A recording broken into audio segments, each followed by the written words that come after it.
दर्शक बंधु आपण गोटे खुशी खबर सुभद्रा योजना टंका जो मानक मिली ना से कहीं मिलनी और केबे मिल जानी रखु देखो आमर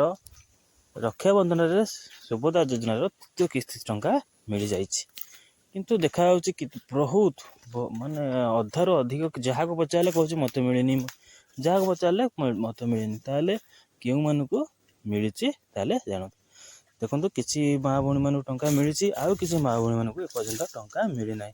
कारण भी किसी देखा से स्टाटस चेक कले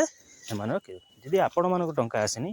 आपण ताल निज निजर स्टाटस चेक करूँ चेक करी मैंने जानी रखु कौन पाई आसनी प्रथम कौन करेंगे ना सुभद्रा पोर्टाल आपण मैंने खोलेंगे सुभद्रा पोर्टाल आपण मैंने खोलेंगे से आपण मानक लॉगिन करी आधार नंबर देकर आप जानीपर से आपंकर स्टेटस कौन अच्छी देखो किसी माँ भौणी मानक जोड़े दुईटा किस्ती मिली तृतीय किस्ती आसनी आउ क्या गोटे गोटे किस्ती मिलता द्वितीय किस्ती आसलानी से जांच कराला जांच धरा पड़ो से सब कटा जा तेणु किसी अच्छा एमती हिताधिकारी से अयोग्य से कटा किंतु आउ जो मैंने सब रही योग्य थाई से एपर्यंत टंका मिली ना ताले आपण कौन करेंगे सुभद्रा योजना जी गोटे अच्छे लॉगिन करेंगे आपण मान आधार नंबर देकर से देखिए नागरिक लॉगिन आपण का आधार नंबर देकर ओटीपी साहाय्य आप लॉगिन करेंगे लॉगिन कलापर आपण मानक से देखईदेव केतटा किस्ती आपन को मिली दुईटा मिली कि गोटे मिली कि तीन टाक मिली सब जदि मिलनी कौन पाई कारण आपण मान से जाने ये आप आधार नाम देवे ये क्लिक करेंगे मो ओटीपी माध्यम आधार द्वारा करी ओटीपी आप मेसेज जीव आप जो आधार नंबर देवे से आधार नंबर जो फोन नंबर लिंक थब ये जीव आप देखिए देखो किसी माँ भौणी मान टाँचा डीबीटी लिंक एनपीसीआई लिंक जो भी आसी ना न थी पारे तेणु आप चेक कर दिखाँ देखला आपण मन जना पड़े कौन पाई टंका आपन को मिली ना ये लॉगिन कलापर आपन स्टाटस सब देखईदेव स्टाटस आपण मानकर समस्त तथ्य देखला आपण मैंने जानीजे जे कौन पाई टंका मिलनी तापर आपण मानकर जब टंका आप समस्त डॉक्यूमेंट ठीक अच्छी एनपीसीआई डीबीटी लिंक आधार लिंक बैंक रे फोन नंबर सब ठीक अच्छे ताला कौन पाई आसनी आपण मैंने भेगा करेंगे देखो सरकार घोषणा करी कहते जो मैंने सब कटी टंका जाइनी से त्रुटि जो जाइनी से सब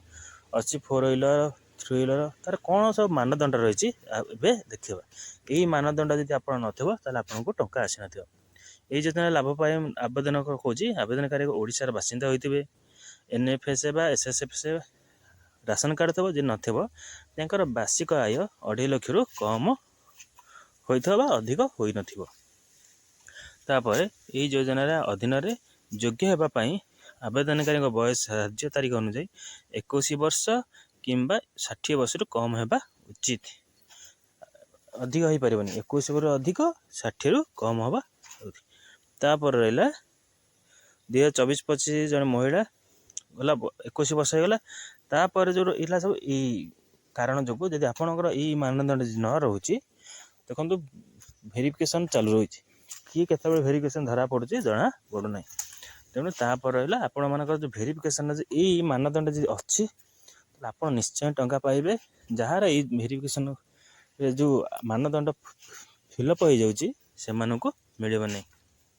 अयोग्य मानदंड कौन ना जो महिला मासक 1500 कि अधिक 18,000 टंकार अधिक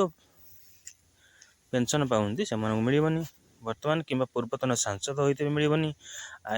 सदस्य भी होते मिलनी आयकर देते इनकम टैक्स देते से भी मिलनी जेको सहरांचल स्वायत्त शासन संस्था कि पंचायत अनुसार जनप्रतिनिधि होते मिलनी तापर भारत सरकार किंबा राज्य सरकार अधीन कर्मचारी मिलनी जेकोसी सरकारी विभाग अंडरटेकिंग बोर्ड भारत सरकार राज्य सरकार मनोनीत मिलनी ट्रैक्टर मिनी ट्रक छोट वाणिज्यिक यान एगुरी थे मिलनी तेणु आवेदनकारी परिवार जलसेच जमीर परिमाण जब 5 एकड़ अण जलसेच जमी 10 एकड़ अधिक अच्छी ताले ये कारण जब थबा आपण मानकर आपण प्रथम निजर मानदंड चेक करनी चेक कलापर आप जानीपर आपन को यही कारण ना तो जी ना निश्चय अपेक्षा करूँ टंका मिल आपन को ବି କେହି ବଞ୍ଚିତ କରିବେନି, ନିଶ୍ଚୟ ମିଳିବ। ଖାଲି ଅପେକ୍ଷା କରି ଧୈର୍ଯ୍ୟର ସହ ଅପେକ୍ଷା କରନ୍ତୁ। ସରକାର ଯାଞ୍ଚ ପ୍ରକ୍ରିୟା ଆରମ୍ଭ କରିଛନ୍ତି। ତାପରେ ତେଣୁ ଭିଡ଼ିଓ ଭଲ ଲାଇକ୍ ବି ସେୟାର। ନମସ୍କାର।